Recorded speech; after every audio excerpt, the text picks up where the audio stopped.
Hi friends, horror സ്റ്റോറികൾ കേൾക്കാൻ ഇഷ്ടപ്പെടുന്ന എല്ലാവർക്കും MS ഹൊറർ മീഡിയയിലേക്ക് സ്വാഗതം. ഒട്ടും സമയം കളയാതെ ദാ കഥ പറയുക. കഥ ഇഷ്ടമായാൽ ഹൈപ്പ് ചെയ്യണേ. എന്നാൽ കഥ കേട്ടുള്ളൂ. അന്ന് ഒരു വെള്ളിയാഴ്ചയായിരുന്നു. പതിവ് പോലെ തന്നെ നീരജ് തന്റെ പണി സൈറ്റിലേക്ക് പോകുവാനുള്ള ഒരുക്കത്തിലാണ്. പൂനെയിൽ താമസിക്കുന്ന നീരജ് ഇപ്പോഴൊരു കോൺട്രാക്ടറാണ്. കുറച്ചു വർഷങ്ങൾക്ക് മുമ്പ് അദ്ദേഹം ഒരു വലിയ കമ്പനിയിൽ സിവിൽ എഞ്ചിനീയറായി ജോലി ചെയ്തിരുന്നു. എന്നാൽ 6 വർഷങ്ങൾക്ക് മുമ്പ് അവൻ ആ ജോലി ഉപേക്ഷിച്ച് സ്വയം ബിസിനസ് ആരംഭിക്കുകയും ചെയ്തു. അനുഭവ സമ്പത്തുള്ളതിനാൽ വളരെ കുറച്ച് സമയത്തിനുള്ളിൽ തന്നെ അവൻ പൂനെയിലും പരിസര പ്രദേശത്തുമുള്ള ബിൽഡേഴ്സിന്റെ ഇടയിൽ തന്റെ കഴിവ് തെളിയിക്കുകയും ചെയ്തു. അന്ന് കാറിൽ തന്റെ പണി സൈറ്റിലേക്ക് പോവുകയായിരുന്നു നീരജ്. വഴിമധ്യേ കാറിനുള്ളിൽ ചാർജിലിട്ടിരുന്ന അവന്റെ മൊബൈൽ ഫോണിൽ ഒരു കോള് വന്നു. മൊബൈൽ കാർ സ്പീക്കറിനോട് കണക്ട് ചെയ്തിരുന്നത് കൊണ്ട് മറുതലക്കിലുള്ള ആളുടെ ശബ്ദം അവൻ വളരെ വ്യക്തമായി തന്നെ കേട്ടു. മിസ്റ്റർ നീരജ്, ഞാൻ സഞ്ജീവാണ്, സഞ്ജീവ് മേത്ത. ഹാ സാർ, എനിക്ക് മനസ്സിലായി. താങ്കളുടെ നമ്പർ ഫോണിൽ സേവ് ആണ്. പറഞ്ഞോളൂ സാർ. സഞ്ജീവ് തുടർന്നു. എനിക്ക് പൂനെയിൽ തന്നെ നഗരത്തിന്റെ തിരക്കുകളിൽ നിന്ന് മാറി കുറച്ച് സ്ഥലമുണ്ട്. കുറെ നാളായിട്ട് അതവിടെ വെറുതെ കിടക്കുകയാണ്. എന്നാൽ ഇപ്പോൾ എന്റെ മനസ്സിൽ ഒരു പ്ലാനുണ്ട്. എന്താ സാർ? ആ സ്ഥലം വിൽക്കാനാണോ? ഏയ്, ഒരിക്കലുമല്ല. നീരജിന്റെ ചോദ്യത്തിന് സഞ്ജീവ് മറുപടിയായി പറഞ്ഞു. അവിടെ ഒരു ഗസ്റ്റ് ഹൗസ് പണിയാനാണ് ഞാൻ ആഗ്രഹിക്കുന്നത്. എന്താണ് തന്റെ അഭിപ്രായം? മേത്ത നീരജിനോട് ചോദിച്ചു. കൊള്ളാം, നല്ല ഐഡിയ. എന്നാൽ തന്നെ എനിക്കൊന്ന് നേരിട്ട് കാണണം. സാർ ഫ്രീ ആണെങ്കിൽ ഇന്ന് തന്നെ കാണാം. കാരണം സാറ് പറഞ്ഞ ആ സ്ഥലത്തിന്റെ അടുത്ത് തന്നെ എന്റെ ഒരു സൈറ്റ് ഇപ്പോൾ പ്രവർത്തിക്കുന്നുണ്ട്. ഞാൻ അങ്ങോട്ടാണ് ഇപ്പോൾ പോയിക്കൊണ്ടിരിക്കുന്നത്. വെരി ഗുഡ്, നമുക്ക് ഇന്ന് തന്നെ കാണാം. ഞാൻ അവിടെ വന്നിട്ട് തന്നെ വിളിക്കാം. അപ്പോൾ അവിടേക്ക് വന്നാൽ മതി. ശരി സാർ. ഇത്രയും പറഞ്ഞ് സഞ്ജീവ് ഫോൺ കട്ട് ചെയ്തു.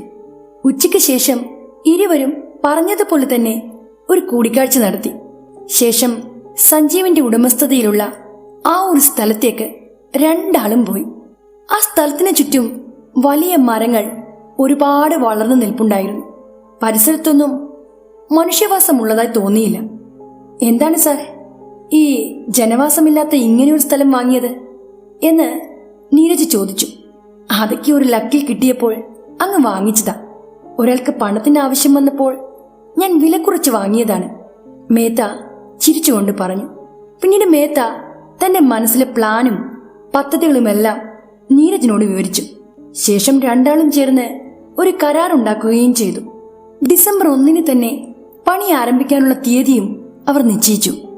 അങ്ങനെ പറഞ്ഞ സമയത്ത് തന്നെ ഗസ്റ്റ് ഹൗസിന്റെ പണി ആരംഭിച്ചുവെങ്കിലും പണി സൈറ്റിൽ ചില തടസ്സങ്ങളുണ്ടായി.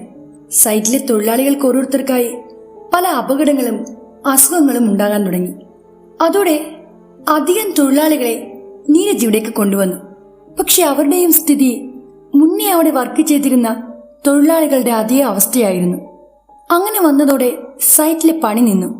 നീരജിന്റെ മറ്റ് സൈറ്റുകളിലും തൊഴിലാളികളുടെ അഭാവത്താൽ വർക്കുകൾ നിർത്തിവെക്കേണ്ടതായി വന്നു. അങ്ങനെ നീരജ് ബിൽഡേഴ്സിന്റെ ഇടയിൽ നേടിയെടുത്ത ആ ഒരു പേരിന് മങ്ങലേൽക്കാൻ തുടങ്ങി. അവന്റെ ബിസിനസ്സിൽ ഉണ്ടായിക്കൊണ്ടിരിക്കുന്ന ഈ ഒരു തകർച്ചയെക്കുറിച്ച് നീരജ് തന്റെ ഭാര്യയായ സ്മിതയോട് പറഞ്ഞു. എല്ലാം കേട്ട ശേഷം തന്റെ ഭർത്താവിനെ ആശ്വസിപ്പിച്ചുകൊണ്ട് സ്മിത പറഞ്ഞു, ഞാൻ നാളെ അഷ്ടവിനായക ക്ഷേത്രത്തിൽ പോകുന്നുണ്ട്. വിഘ്നേശ്വരൻ നമുക്കൊരു വഴി കാണിച്ചു തരും. പിന്നീട് അങ്ങോട്ടുള്ള ഓരോ രാത്രിയിലും നീരജ് ദുസ്വപ്നങ്ങൾ കാണാൻ തുടങ്ങി. ആ സ്വപ്നത്തിൽ വ്യക്തതയില്ലാത്ത ഒരു സ്ഥലം, വലിയൊരു പേരാൽ മരം. ആ മരത്തിന്റെ ചുവട്ടിൽ നിന്ന് തന്നെ ആരോ വിളിക്കുന്നതായും അവന് തോന്നി.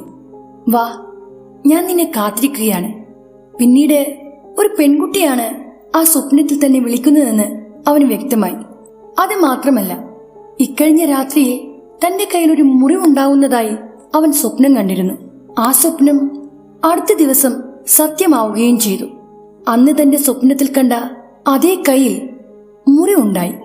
സ്വപ്നങ്ങൾക്ക് പുറമെ ഇങ്ങനെയുള്ള അനുഭവങ്ങൾ ഉണ്ടായപ്പോൾ നീരജ് ആകെ ഭയന്നു. ഒടുവിൽ അവനെല്ലാം വ്യക്തമായി. താൻ രാത്രിയിൽ കാണുന്ന ആ സ്ഥലവും വലിയ മരവുമൊക്കെ സഞ്ജീവ് മേത്തയുടെ ഗസ്റ്റ് ഹൗസിൽ പണിയുന്ന പറമ്പിലാണുള്ളത്. അടുത്ത ദിവസം രാവിലെ എണീറ്റ നീരജ് തന്റെ തകർച്ചയ്ക്കുള്ള കാരണം മേത്തയുടെ ആ സ്ഥലമാണെന്ന് സ്മിതയോട് പറഞ്ഞു. അങ്ങനെ രണ്ടാളും അന്ന് രാത്രി തന്നെ ആ പണി സൈറ്റിലേക്ക് പോകാൻ തീരുമാനിച്ചു.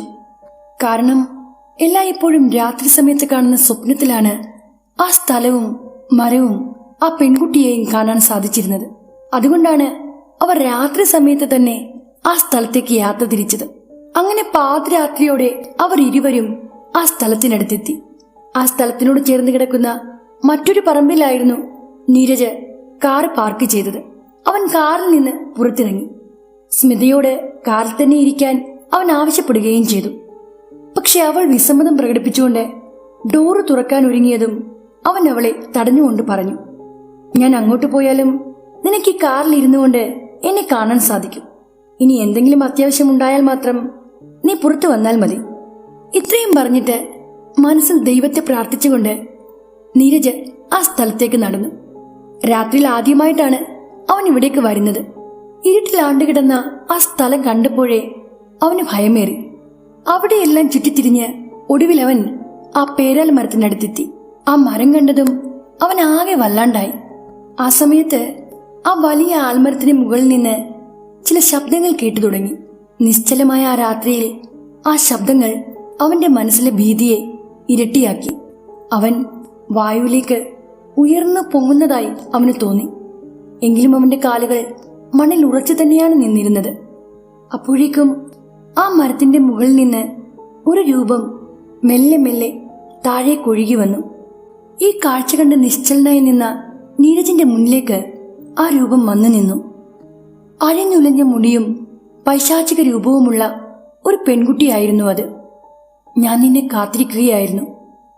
ആ പെൺകുട്ടി നീരജിനോടായി പറഞ്ഞു, ഇപ്പോൾ നിങ്ങളെ ഇവിടേക്ക് വിളിച്ചു വരുത്തിയത് ഞാനാണ്. എനിക്ക് നിങ്ങളുമായി ചില കാര്യങ്ങൾ സംസാരിക്കാനുണ്ട്. ഞാൻ ഒരു തെറ്റും ചെയ്തിട്ടില്ല എന്ന് നീരജ് ആ ഭയാനക രൂപത്തോട് ആവർത്തിച്ചു പറഞ്ഞു. ഇല്ല, നിങ്ങൾ എന്നോട് ഒരു തെറ്റും ചെയ്തിട്ടില്ല. പക്ഷേ നിങ്ങളുടെ ജീവിത തകർച്ചയ്ക്ക് കാരണം ഞാനാണ്. അതിന്റെ പ്രതികാരമാണ്. എന്നാൽ നിങ്ങളിലൂടെ എനിക്ക് മോചനം നേടാനാകും. ശേഷം നീരജ് വിറയാർന്ന ശബ്ദത്തിൽ ആ പെൺകുട്ടിയോട് ചോദിച്ചു, എന്നിലൂടെ മോചനമോ? എന്നാൽ എന്തിന്? പിന്നീട് ആ പെൺകുട്ടി തന്റെ കഥ നീരജിനോട് പറഞ്ഞു തുടങ്ങി. എന്റെ പേര് സീമ. ഈ സ്ഥലം ആദ്യം എന്റേതായിരുന്നു. എന്റെ അച്ഛന്റെ മരണശേഷം ഈ ഭൂമി എന്റെ പേർക്കായി. ഞാൻ സഞ്ജീവ് മേത്തയുടെ കമ്പനിയിലാണ് അന്ന് ജോലി ചെയ്തിരുന്നത്. ആ സമയത്ത് പെട്ടെന്ന് എന്റെ സഹോദരിക്ക് ഒരു വലിയ രോഗം പിടിപെട്ടു.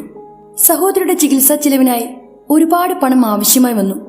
മറ്റു മാർഗമില്ലാതിരുന്നതുകൊണ്ട് ആവശ്യമായ പണം അത്രയും ഞാൻ വർക്ക് ചെയ്തിരുന്ന കമ്പനിയിലെ മാനേജരോട് ചോദിച്ചു. മാനേജർ കമ്പനി ഓണറായ സഞ്ജീവ് സാറിനോട് ചോദിക്കാൻ എന്നോട് ആവശ്യപ്പെട്ടു. അത് പ്രകാരം ഞാൻ സഞ്ജീവ് സാറിനോട് എന്റെ ആവശ്യം പറഞ്ഞു.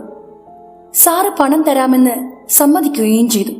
അതിനായി ഒരു നിബന്ധനയും വെച്ചു. 6 മാസം കൊണ്ട് പണം മടക്കി കൊടുക്കണം. അല്ലാത്ത പക്ഷം ഈ സ്ഥലം അദ്ദേഹത്തിൻ്റെതായി മാറും. അതായിരുന്നു ആ നിബന്ധന. പക്ഷേ ആ കുറഞ്ഞ കാലയളവിൽ എനിക്ക് പണം തിരികെ കൊടുക്കാൻ സാധിച്ചില്ല. അത് മാത്രമല്ല, പണം കിട്ടി 5 മാസത്തിന് ശേഷം എന്റെ സഹോദരി മരണപ്പെടുകയും ചെയ്തു. എനിക്കുണ്ടായ ഈ നഷ്ടങ്ങൾ എന്റെ മനസ്സിന്റെ താളം തെറ്റിച്ചു. പണം തിരിച്ചടക്കാൻ എനിക്ക് കുറച്ച് സാവകാശം തരണമെന്ന് ഞാൻ സഞ്ജീവിനോട് കരഞ്ഞു പറഞ്ഞു. കൂടാതെ വാങ്ങിയ പണം തിരികെ ലഭിക്കുന്നതുവരെ ശമ്പളമില്ലാതെ ഞാൻ കമ്പനിയിൽ ജോലി ചെയ്യാമെന്നു കൂടി പറഞ്ഞു. പക്ഷേ അയാൾ എന്റെ വാക്കുകൾ ചെവിക്കൊണ്ടില്ല. വെറും തുച്ഛമായ പൈസയ്ക്ക് എന്റെ ആ സ്ഥലം അയാൾ കൈക്കലാക്കി. പിന്നീട് എന്റെ താളം തെറ്റിയ മനസ്സുമായി ഞാൻ ഒരു ദിവസം ഇവിടേക്ക് വന്നു. അങ്ങനെ ഈ മരത്തിൽ തൂങ്ങി ഞാൻ എന്റെ ജീവിതം അവസാനിപ്പിച്ചു. ഇപ്പോൾ എന്റെ ആത്മാവ് മോചനം കിട്ടാതെ ഇവിടെ ആകെ അലയുകയാണ്. അവൻ മരിക്കണം, എന്നാലേ എന്റെ ആത്മാവിന് ഒരു മോചനമുണ്ടാകൂ. കഥ കേട്ടു നിന്ന നീരജ് ഭയന്നുപോയി. എങ്കിലും അവൻ ചോദിച്ചു, നിങ്ങളെ സഹായിക്കുകയെന്നത് ഒരു കൊലപാതകത്തിന് തുല്യമല്ലേ? എങ്ങനെയായാലും നിങ്ങൾക്ക് എന്നെ സഹായിക്കേണ്ടി വരും. അല്ലെങ്കിൽ നിങ്ങളുടെ ജീവിതം വീണ്ടും ദുരിതത്തിലാകും. സഞ്ജീവ് മേത്ത ഇവിടെ പണിയാൻ പോകുന്ന ഈ ഗസ്റ്റ് ഹൗസ് ഒരിക്കലും പൂർത്തിയാകില്ല. അവളുടെ വാക്കുകൾ കേട്ട് ഒരു നിമിഷം നിശബ്ദനായി നിന്ന നീരജ് ഒടുവിൽ അവളെ സഹായിക്കാമെന്ന് സമ്മതിച്ചു. എന്നെ സഹായിക്കുന്നത് കൊണ്ട് നിങ്ങൾക്ക് യാതൊരുവിധ ബുദ്ധിമുട്ടുകളും ഉണ്ടാവില്ല, അവൾ കൂട്ടിച്ചേർത്തു. ആ സമയം കാറിലിരുന്ന സ്മിത നീരജിനെ കാണാഞ്ഞതുകൊണ്ട് ഡോർ തുറന്ന് പുറത്തേക്ക് ഇറങ്ങാനൊരുങ്ങിയതും നീരജ് അവിടെ തിരികെ എത്തി. പിന്നീട് രണ്ടാളും വീട്ടിലേക്ക് മടങ്ങി. വീട്ടിലെത്തിയ ശേഷം അവിടെ സംഭവിച്ച എല്ലാ കാര്യങ്ങളും നീരജ് സ്മിതയോട് വിശദീകരിച്ചു. എല്ലാം കേട്ടിരുന്ന സ്മിത ഒരു നിമിഷത്തേക്ക് ഷോക്ക് ഏറ്റതുപോലെ മറച്ചിരുന്നു പോയി. അടുത്ത ദിവസം രാവിലെ തന്നെ നീരജ് സഞ്ജയ് മേത്തയെ വിളിച്ചിട്ട് വർക്ക് സൈറ്റിലേക്ക് വരാൻ ആവശ്യപ്പെട്ടു. നീരജിന്റെ ആവശ്യപ്രകാരം പറഞ്ഞ സമയത്ത് തന്നെ മേത്ത അവിടെ എത്തുകയും ചെയ്തു. നീരജിനെ കണ്ടയുടൻ മേത്ത ചോദിച്ചു, എന്താ നീരജ്, എന്തിനാണ് ഇവിടെ വരാൻ പറഞ്ഞത്? എന്താണ് ഫോണിലൂടെ പറയാൻ പറ്റാത്ത കാര്യം? നീരജ് പറഞ്ഞു തുടങ്ങി. ഞാൻ കഴിഞ്ഞ ദിവസം തനിച്ച് ഈ സൈറ്റിൽ വന്നിരുന്നു. അപ്പോൾ ഇവിടെ വെച്ച് ഞാനൊരു പെൺകുട്ടിയെ കണ്ടു. അവൾ എന്നോട് ചില കാര്യങ്ങൾ പറഞ്ഞിരുന്നു. പെൺകുട്ടിയോ? ഇവിടെയോ? അല്ല, എന്ത് കാര്യമാണ് അവൾ നിങ്ങളോട് പറഞ്ഞത്?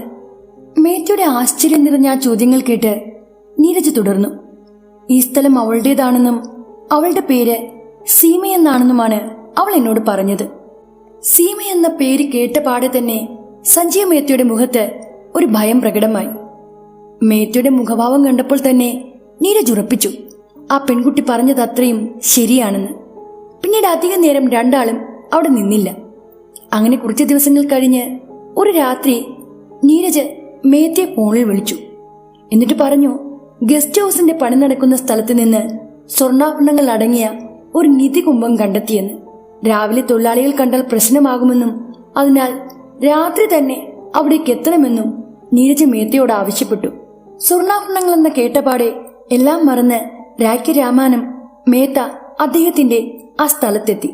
നീരജ് നേരത്തെ തന്നെ അവിടെ എത്തിയിരുന്നു. നീരജിനെ കണ്ട ഉടനെ തന്നെ അയാൾ നിധി എവിടെയെന്നാണ് ചോദിച്ചത്. നീരജുടൻ ദൂരെ നിൽക്കുന്ന ആ പേരാൽ മരത്തെ ചൂണ്ടിക്കാട്ടിക്കൊണ്ട് മേത്തയോട് പറഞ്ഞു, അതാ ആ മരത്തിന് താഴെ വെച്ചിട്ടുണ്ട്, ചെന്നെടുത്തോളൂ. കേട്ട പാതി കേൾക്കാത്ത പാതി മേത്ത ആ മരത്തിനടുത്തേക്ക് ഓടി. സഞ്ജയ് മേത്ത ആൽമരത്തിനടുത്ത് എത്തിയതും ഇരിയെ കാത്തിരുന്നൊരു സിംഹത്തെ പോലെ ആ മരത്തിൽ നിന്നും സീമയുടെ ആത്മാവ് ശരവേഗത്തിൽ മേത്തയ്ക്ക് മുന്നിലെത്തി. ഒന്ന് ശബ്ദിക്കാൻ പോലും സമയം കൊടുക്കാതെ ആ ഭീകര രൂപം പേരാൽമരത്തിന്റെ നീളൻ വേരുകൾ മേത്തയുടെ കഴുത്തിൽ കുരുക്കി. ശേഷം മേത്തയുടെ ശരീരം നിമിഷ വേഗത്തിൽ ആ മരത്തിന്റെ ഒരു ഉയർന്ന കൊമ്പിൽ തൂങ്ങിയാടി. ഇതെല്ലാം കണ്ടുനിന്ന നീരജ് അപ്പോൾ ഒരു സ്തംഭന അവസ്ഥയിലായിരുന്നു. ശേഷം സീമയുടെ ആത്മാവ് നീരജിന്റെ അരികിലെത്തിയിട്ട് പറഞ്ഞു, നിങ്ങൾ എന്നെ സഹായിച്ചു, എന്റെ പ്രതികാരം പൂർത്തിയായി, എന്റെ ആത്മാവിന് ശാന്തി കിട്ടി. നിങ്ങൾ ഒന്നുകൊണ്ടും വിഷമിക്കേണ്ട, നിങ്ങൾ പൂർണ്ണ സുരക്ഷിതനാണ്. ഇത്രയും പറഞ്ഞ് സീമയുടെ വെളുത്ത പുകപോലെയുള്ള ആ രൂപം മെല്ലെ മെല്ലെ നീരാവി കണക്കെ അന്തരീക്ഷത്തിലേക്ക് അലിഞ്ഞില്ലാതെയായി. പെട്ടെന്ന് എവിടെ നിന്നോ ഒരു മഴ ഇരച്ചെത്തി. അല്പനേരം അവൻ ആ മഴയത്ത് തന്നെ നിന്നു. പിന്നീട് പേരാളമരത്തിൽ തൂങ്ങിയാടുന്ന മേത്തയെ ഒരു വട്ടം കൂടി നോക്കി. എന്നിട്ട് അവൻ ആ കുളിർമഴ നനഞ്ഞുകൊണ്ട് വീട്ടിലേക്ക് നടന്നു നീങ്ങി. അടുത്ത ദിവസം മേത്തയുടെ മരണവാർത്ത. പിന്നീട് പോലീസ് ഈ കേസ് അന്വേഷിച്ചു. പക്ഷേ ഒരു തെളിവുകളും ഇല്ലാത്തതിനാൽ പോലീസ് ആ കേസ് അവസാനിപ്പിച്ചു. നീരജിന് പേരും പ്രശസ്തിയും എല്ലാം വന്നു ചേർന്നു. പതിയെ പതിയെ നീരജും സ്മിതയും എല്ലാം മറന്ന് പുതിയൊരു ജീവിതത്തിലേക്ക് മടങ്ങി. ഇനി മറ്റൊരു കഥ പറയാം. കഥയെന്ന് പറയാൻ പറ്റുമോ എന്നറിയില്ല. ഞാനൊരിടത്ത് വായിച്ചതാണിത്. ഇത് കേട്ടിട്ട് ഇത് കഥയാണോ അതോ അനുഭവമാണോ എന്ന് നിങ്ങൾ പറയണം. എങ്കിലിനി ഒട്ടും വൈകിക്കുന്നില്ല, നേരെ കാര്യത്തിലേക്ക് വരാം. ഞാൻ ബാലകൃഷ്ണൻ. എനിക്കിപ്പോൾ 65 വയസ്സുണ്ട്. ഞാൻ പറയാൻ പോകുന്ന ഈ ഒരു സംഭവം നടന്നത് എനിക്ക് 58 വയസ്സുള്ളപ്പോഴാണ്. അതായത് ഏതാണ്ട് 7 വർഷങ്ങൾക്ക് മുമ്പ്. ഞാൻ എന്റെ 48ാമത്തെ വയസ്സ് വരെ എന്റെ വീടിനടുത്തുള്ള ഒരു സിമന്റ് കമ്പനിയിലായിരുന്നു ജോലി ചെയ്തിരുന്നത്. ഒരു ദിവസം ജോലിക്കിടയിൽ വെച്ചുണ്ടായ ശ്വാസ തടസ്സത്തെ തുടർന്ന് ഞാൻ കുഴഞ്ഞു വീണു. പെട്ടെന്ന് തന്നെ ഹോസ്പിറ്റലിൽ എത്തിച്ചതുകൊണ്ട് ഇന്ന് ജീവിച്ചിരിക്കുന്നു. അന്ന് ഡോക്ടർ എന്നോട് പറഞ്ഞത് ഇനി മുന്നോട്ട് ജീവിക്കണമെങ്കിൽ ആ സിമന്റ് ഫാക്ടറിയിലെ ജോലി ഞാൻ ഉപേക്ഷിക്കണമെന്നാണ്. അങ്ങനെ ഞാൻ ആ ജോലി ഉപേക്ഷിച്ചു. 1 വർഷത്തോളം ഞാൻ ചികിത്സയിലായിരുന്നു. പിന്നീട് രോഗമൊക്കെ ഒന്ന് മാറി തുടങ്ങിയപ്പോൾ ഞാൻ അടുത്തുള്ള ഒരു തുണിക്കടയിൽ സെക്യൂരിറ്റിയായി ജോലിക്ക് പ്രവേശിച്ചു. ആ സെക്യൂരിറ്റി പണി ഇന്നും തുടരുന്നു. ഇനി പറയുന്നത് 2018 നടന്ന ആ ഒരു സംഭവത്തെ പറ്റിയാണ്. അന്ന് ഞാൻ എൻ്റെ വീടിനടുത്തുള്ള ഒരു സൂപ്പർ മാർക്കറ്റിലായിരുന്നു സെക്യൂരിറ്റിയായി ജോലി ചെയ്തിരുന്നത്. ഞാനെന്ന് പറയുന്നതിനേക്കാൾ നല്ലത് ഞങ്ങൾ എന്ന് പറയുന്നതാണ്. ഞങ്ങൾ 2 പേരുണ്ടായിരുന്നു. രാത്രിയും പകലും ഞങ്ങൾ ഓരോരുത്തരായി മാറി മാറിയാണ് ജോലി ചെയ്തിരുന്നത്. അതൊരു ഓഗസ്റ്റ് മാസമായിരുന്നു. മഴയൊക്കെ മാറി നിന്ന ഒരു സമയം. എനിക്കെന്ന് ഡേ ഡ്യൂട്ടി ആയിരുന്നു, കുട്ടന് നൈറ്റും. കുട്ടൻ എന്നത് ഒരു വിളിപ്പേര് മാത്രം. സതീശൻ എന്നാണ് അവന്റെ ശരിക്കുള്ള പേര്. ഞാനും സതീശനുമാണ് ഈ കഥയിലെ താരങ്ങൾ. എന്റെ ഡേ ഡ്യൂട്ടി 6:30 അവസാനിക്കും. കുട്ടനെന്ന് പതിവ് പോലെയുള്ള ഉച്ച ഉറക്കമൊക്കെ കഴിഞ്ഞ് വൈകിട്ട് 5 മണിക്ക് തന്നെ നൈറ്റ് ഡ്യൂട്ടിക്കായി വീട്ടിൽ നിന്നിറങ്ങി. കുട്ടന്റെ വീട്ടിൽ നിന്ന് ഏതാണ്ട് 45 മിനിറ്റോളം നടക്കണം ഈ സൂപ്പർ മാർക്കറ്റിലെത്താൻ. ഓഗസ്റ്റ് മാസമായതിനാൽ ഒന്നിടവിട്ടുള്ള ദിവസങ്ങളിൽ മഴയും ഉണ്ടായിരുന്നു. പക്ഷേ അന്ന് കുട്ടൻ വീട്ടിൽ നിന്നിറങ്ങിയ സമയത്ത് മഴയോ മഴക്കാറോ ഒന്നും തന്നെ ഉണ്ടായിരുന്നില്ല. അതുകൊണ്ട് തന്നെ അന്ന് കുട്ടൻ കുടയൊന്നും കരുതാതെയാണ് വീട്ടിൽ നിന്നിറങ്ങിയത്. പക്ഷേ ദുർഭാഗ്യവശാൽ അവൻ പാതി വഴിയിലെത്തിയപ്പോൾ അപ്രതീക്ഷിതമായി ഒരു മഴ പെയ്തു. അതും ഒരു 1.5 മഴ. ഓരോ കടത്തിണ്ണകളും കയറി ഇറങ്ങി ഒടുവിലവൻ ഒരു ഡിസ്പെൻസറിക്ക് മുന്നിലെത്തി. അപ്പോഴും മഴ തകർത്തടിച്ച് പെയ്യുന്നുണ്ടായിരുന്നു. കുറച്ചു നേരത്തേക്ക് അവൻ ആ ഡിസ്പെൻസറിയുടെ ഇറയത്ത് കയറി നിന്നു. അപ്പോഴാണ് അവന്റെ ശ്രദ്ധ പടിക്കെട്ടിനരികിലെ ഒരു ബക്കറ്റിൽ ഉടക്കിയത്. ആ ബക്കറ്റിൽ ഒരു കുടയിരിക്കുന്നു. അവൻ ചുറ്റുപാടുമൊക്കെ ഒന്ന് നോക്കി. ശേഷം ഒട്ടും അമാന്തിക്കാതെ കുട്ടൻ ആ കുടയും എടുത്ത് നിവർത്തി പിടിച്ചുകൊണ്ട് നേരെ ആ മഴയിലേക്ക് ഇറങ്ങി നടന്നു. അങ്ങനെ ഒരു 7 മണിയൊക്കെ ആയപ്പോൾ അവൻ എന്റെ അടുത്തെത്തി, അതായത് സൂപ്പർ മാർക്കറ്റിൽ.